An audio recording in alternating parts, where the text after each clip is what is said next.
retomarla en el día de la fecha. Así que, sin más prolegómenos, lo que quería era estar dispuestos a preguntas o lo que le parezca a ustedes. Simplemente hago una muy breve introducción diciendo de que en general nosotros tenemos una agenda de temática que está fuertemente monopolizada por la cuestión de la pandemia, pero al mismo tiempo la pandemia no nos debe impedir trabajar en el plan de infraestructura que tiene al mismo tiempo un efecto multiplicador en la generación de empleo y en el mejoramiento de la calidad de vida de la comunidad, como así también de nuevos proyectos de inversión en materia privada que ineludiblemente generan empleos.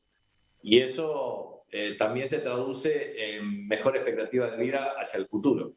De manera que a tiempos de pandemia le sucederán ineludiblemente tiempos de recuperación. Y los tiempos de pandemia están monopolizados por dos cuestiones clave. Primero, la administración del número de contagios, para lo cual lo primero que tenemos que pensar es que el tema de los contagiados máximos activos, que eran equivalentes a casi 9.245 casos el 9 de junio, pasaron a 6.288 en la actualidad, lo cual es importante por el número de contagiados que descienden en términos de valor cuantitativo, los contagiados activos, porque obviamente cuando más contagiados activos hay más tensión en el sistema sanitario. Entonces, los contagiados activos en promedio son los que se miden por el ingreso de nuevos contagios y el egreso de los contagiados activos.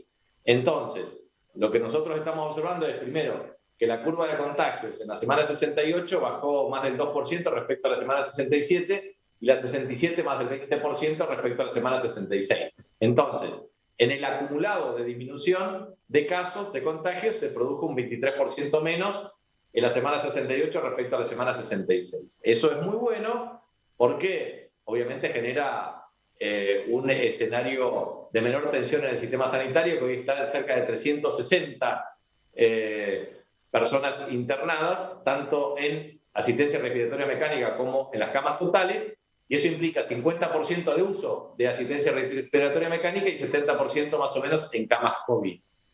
Entonces, eso también se traduce en la evolución de la incidencia, que también ha disminuido principalmente en el área metropolitana, y eso también es un tema importante. Y por último, lo que quería transmitir es que el plan de vacunación, nuestra meta es llegar al próximo 30 de junio con 620.000 dosis aplicadas, de las cuales 500.000 serán primeras dosis, que tenemos cerca de una cantidad cercana a las 16.937 dosis de Sputnik V que han superado los 90 días y que teóricamente se recibirán entre esta y la próxima semana.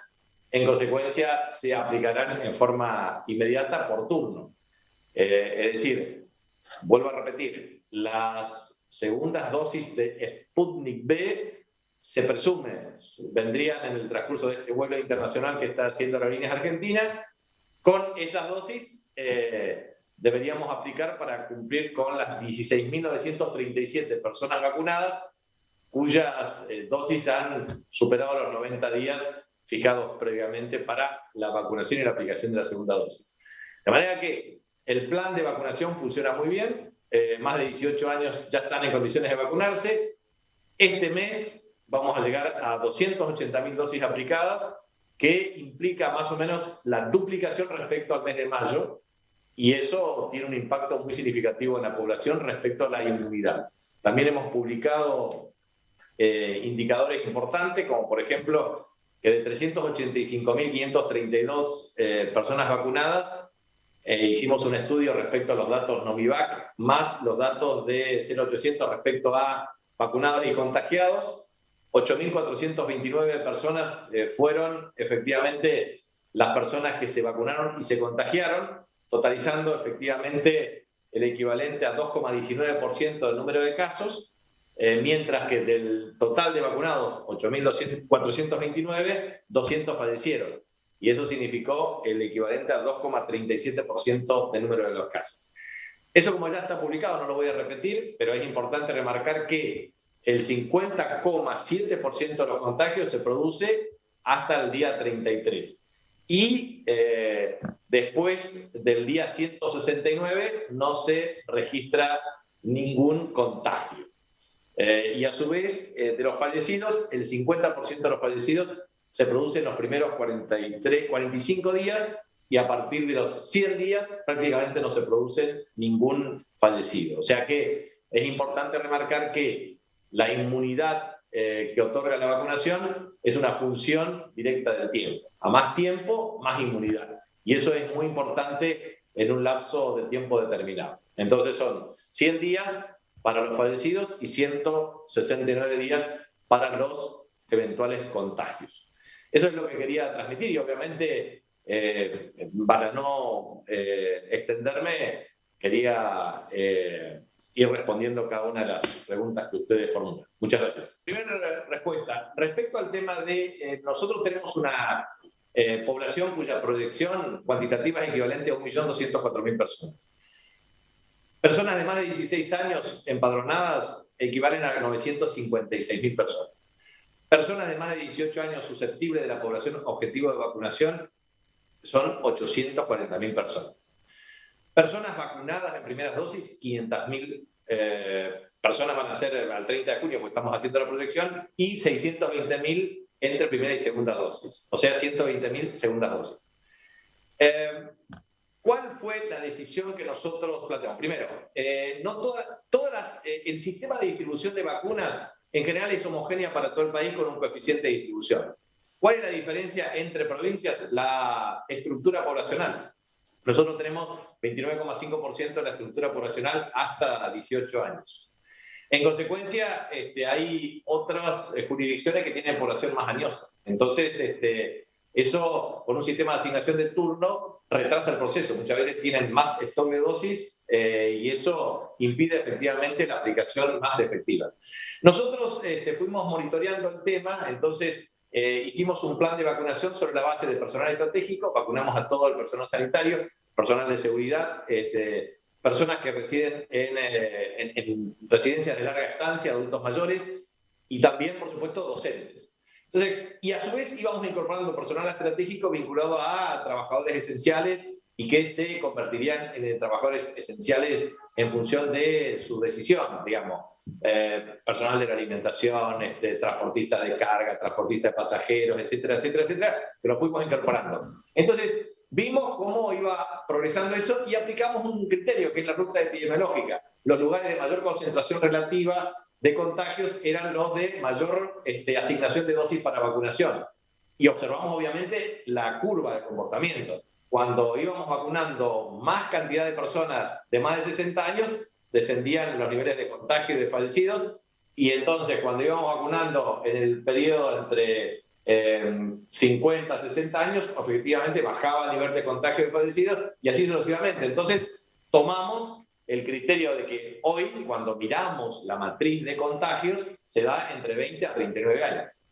¿Y qué es lo que observamos? ¿Por qué aplicamos esta decisión también? Porque cuando íbamos bajando los grupos etarios, no necesariamente aumentaba la velocidad de aplicación de las dosis, porque muchos tardaban en ir a vacunarse. Entonces teníamos dosis sin aplicar cuando un mundo reclama la aplicación de dosis. Entonces, automáticamente empezamos a bajar los grupos etarios, 30, 25, 20, y para nuestra satisfacción, cuando aplicamos a los más de 18 años, observamos una gran irrupción. Entonces aumentamos el número de dosis aplicadas por día, 17.000 dosis. Nosotros tenemos la capacidad para vacunar 28.080 dosis por día. Y la verdad es que aplicamos 17.000 dosis como récord. Entonces, sinceramente creemos que es muy importante porque los grupos etarios atacados por las cepas ahora es el grupo etario de 19 a 39 años. En segundo lugar, los de más de 19 a 18 años tienen alta vocación y voluntad de vacunarse. Tercero, son los más propensos al contagio de las nuevas cepas. En consecuencia, fue la determinación de por qué lo hicimos. Otras jurisdicciones obviamente tienen diferencias de grupos etarios y composición de la estructura de la pirámide poblacional y eso efectivamente lo puede afectar. De manera que ese es el criterio y la verdad es que nosotros lo pudimos hacer también porque el flujo de provisión de dosis aumentó sistemáticamente. Para que tengas una idea, desde el 29 de diciembre al 31 de marzo, 100.000 dosis. Esto es número redondo. 100.000 dosis abril, 140.000 dosis en mayo, 280.000 dosis previsible en julio. Con lo cual, si nosotros tenemos 280.000 o 300.000 dosis en julio, prácticamente cubriríamos la población objetivo, porque la vacunación es gratuita, es decir, no es obligatoria, y por el otro lado, perdón, es gratuita, o sea, no onerosa, y por el otro lado es voluntaria, no obligatoria. Siempre existen, por razones religiosas o de convicción personal o múltiples aspectos, personas que no quieren vacunarse.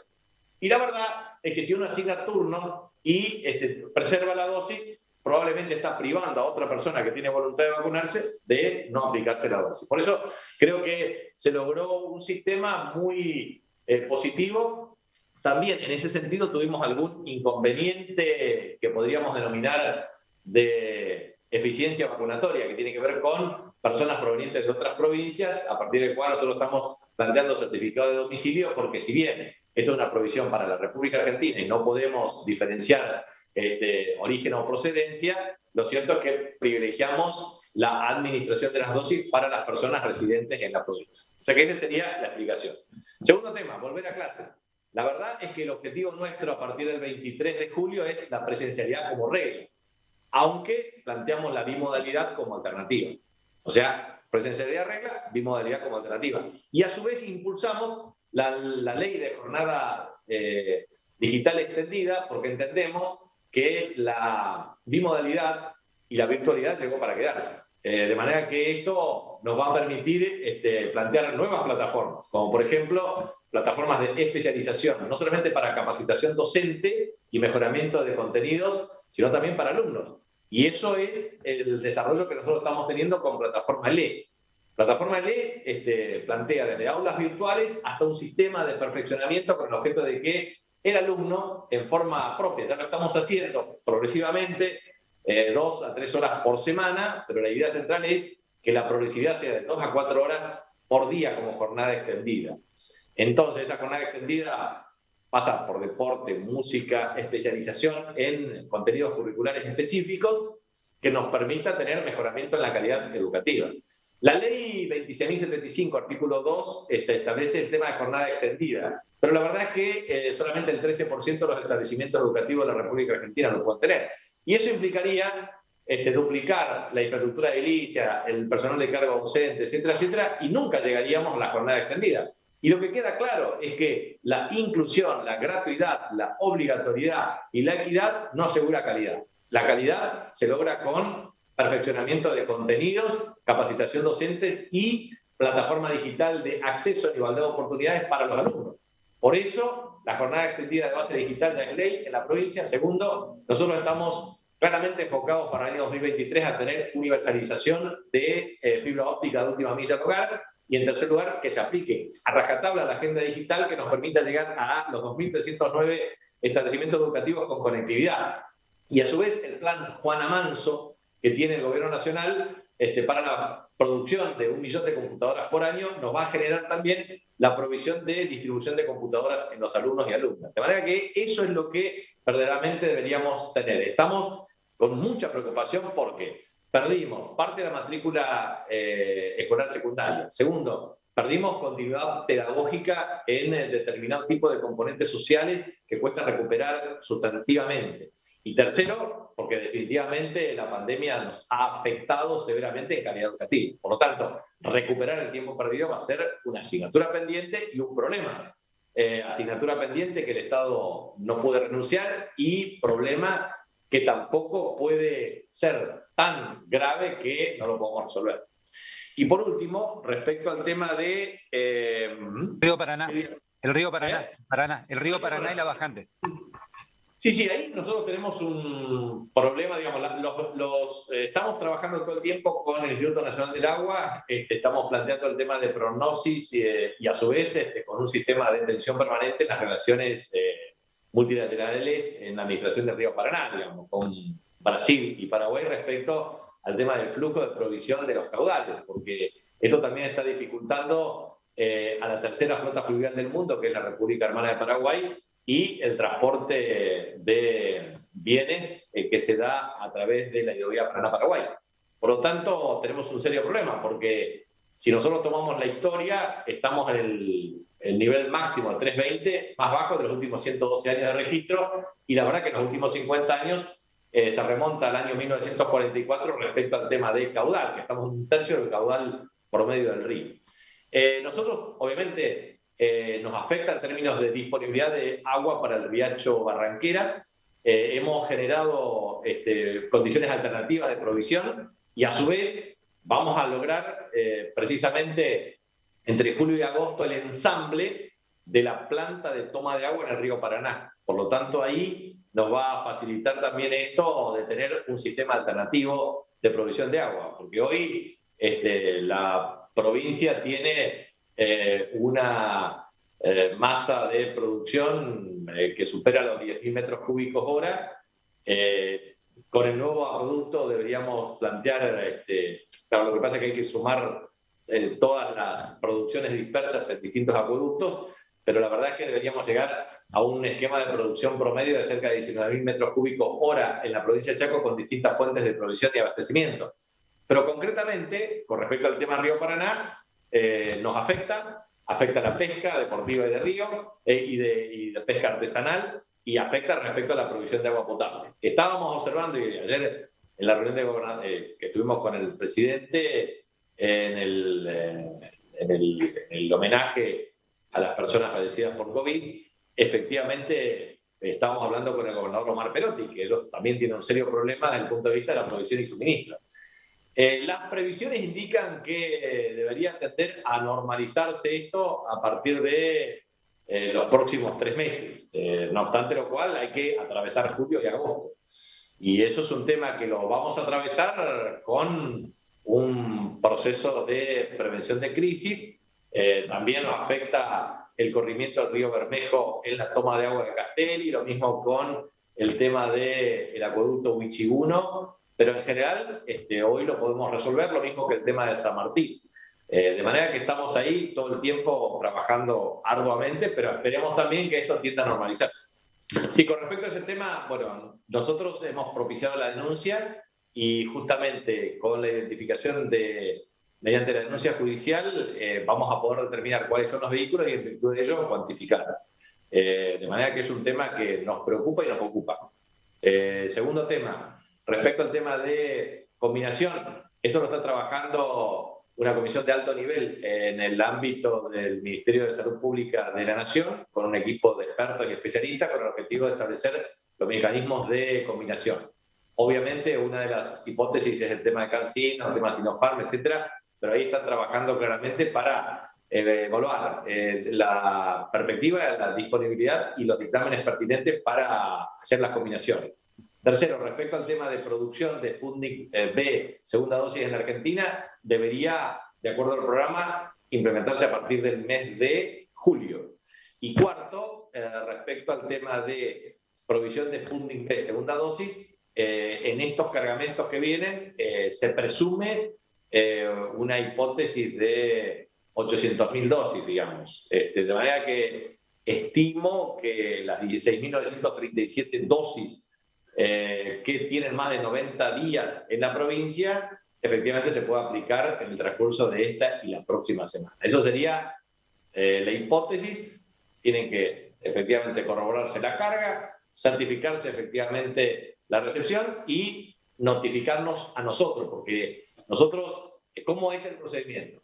El avión va, busca, carga en función de la disponibilidad existente, regresa, ANMAT hace la verificación técnica y después de eso se establecen los mecanismos de distribución logística y notifica a la autoridad sanitaria cuánto nos corresponde. Por eso son hipótesis que nosotros estamos manejando respecto a probabilidad de dosis que deberíamos recibir. Pero eso lo vamos a confirmar seguramente entre miércoles o jueves, con certeza. Es importante remarcar, nosotros tenemos aplicación de Sputnik, Covishield, Sinopharm, AstraZeneca. De manera que, con respecto al tema de Sputnik V, vuelvo a insistir que tenemos 16.937